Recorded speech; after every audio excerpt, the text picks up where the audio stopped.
You ask Tiger to solve. This deals with linear equations with one unknown. The final result is v equals -9.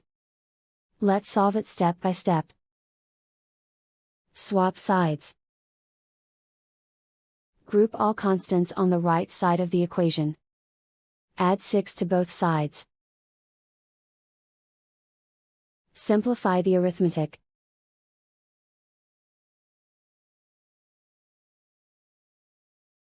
Isolate the v. Divide both sides by 7. Simplify the fraction. Find the greatest common factor of the numerator and denominator. Factor out and cancel the greatest common factor. And so the final result is v equals -9.